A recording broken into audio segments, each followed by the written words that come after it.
Allah memperkenalkan dirinya, Allah yang tiada ilah, Tuhan yang berhak disembah selain Dia. Kita diciptakan oleh Allah, wa ma khalaqtul jinna wal insa illa liya'budun. Tiadalah sekali-kali kuciptakan jin dan manusia kecuali untuk mengabdi kepada Allah, menghamba ibadah kepada Allah. Cuma itu logika sederhana. Manusia menciptakan sesuatu, membuat sesuatu untuk diri kita, mengabdi. Nih HP untuk ngabdi, taplak, botol, kacamata, baju, karpet, sound system, jam. Semua ini adalah untuk melayani kita, benar? Ini kursi melayani kita. Manusia membuat sesuatu untuk melayani. Allah Subhanahu wa Ta'ala, pencipta langit dan bumi, menciptakan langit, bumi berikut semua yang ada untuk menghamba kepadanya. Yusabbihu lahu ma fis samawati wal ard. Bertasbih semua yang ada di langit dan di bumi ini.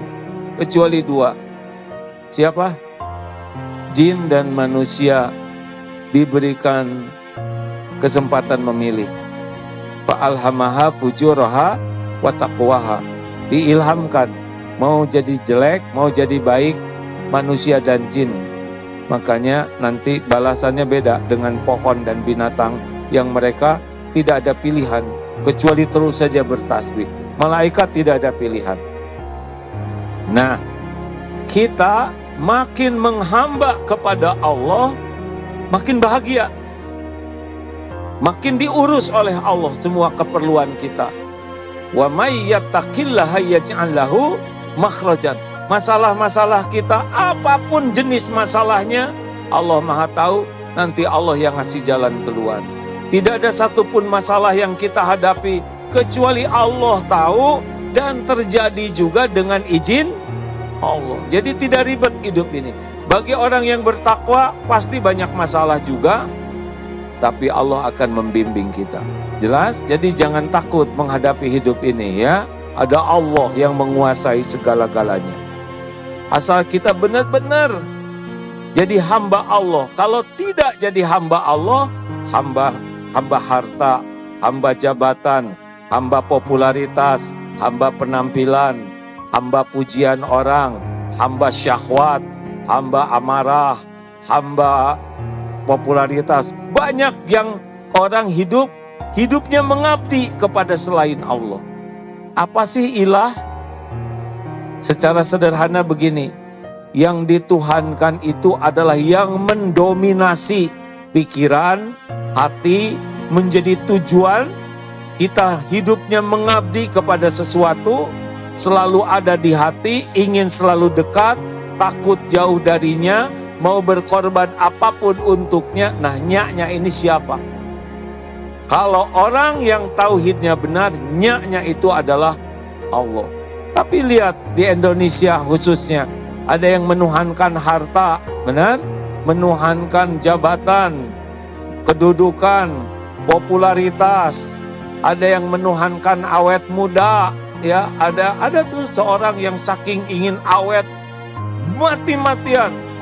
Ada yang menuhankan syahwat, nafsu. Banyak yang hidupnya diperbudak oleh selain Allah. Bagi orang yang membaca ayat kursi, tidak. Tuhan saya adalah Allah. Bu, jauh. Ibu, Bu, melongo wae. Mumpung pertanyaannya gampang, Bu. Sudah sering diulang-ulang di sini. Salah satu yang membuat ibu kurang bahagia di keluarga apa? Suami ibu kan? Ibu dulu rencananya nikah ingin bahagia, betul tidak? Udah jadi nikah, ternyata salah satu yang menyebabkan kurang bahagia siapa? Bukan suami, enak aja. Tapi ibu menuhankan suami. Lebih banyak berharap dari suami daripada dari Allah. Lebih sibuk takut jauh dari suami daripada takut jauh dari Allah. lebih mencintai suami daripada mencintai Allah, lebih berbuat demi suami daripada demi Allah. Itu yang bikin ibu tidak bahagia tuh. Suami ibu itu sebetulnya makhluk yang tidak bisa diharapkan. Maaf ya Pak ya. Boro-boro membahagiakan istrinya, membahagiakan diri sendiri aja nggak bisa ya Pak.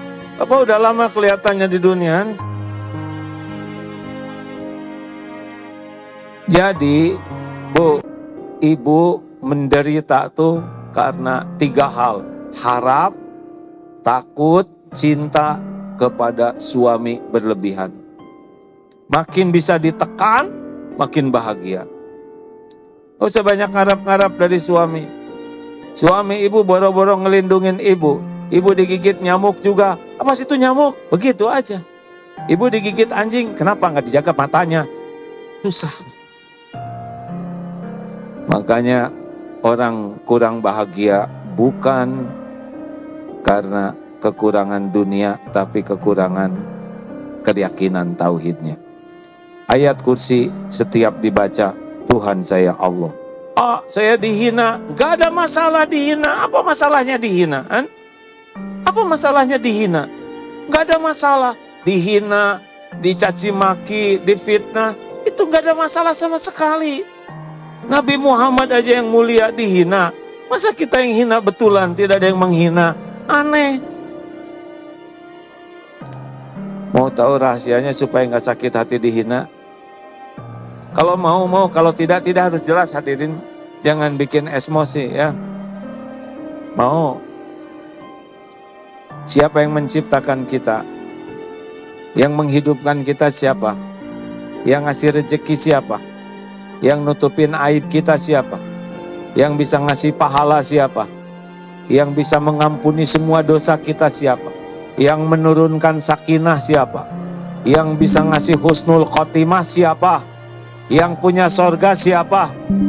Kalau segala-galanya dari Allah, ngapain kita capek-capek mikirin orang yang menghina kita? Siapa dia? Sampai jeding, jebleh, jeding itu yang ini yang tebal, jebleh itu yang bawah. Enggak ngepek men. Apa yang Allah tetapkan untuk saya bakal ketemu, gak bisa dihalangi oleh orang yang sebel. Orang yang menghina itu adalah ladang pahala bagi kita. Ladang pahala untuk bisa tafakur, ladang pahala, ladang bersyukur bukan kita yang menghina, ladang penggugur dosa, ladang untuk latihan sabar, ladang untuk mendoakan kebaikan, nggak ada ruginya. Yang rugi itu justru yang menuhankan manusia. Tenang saja hadirin.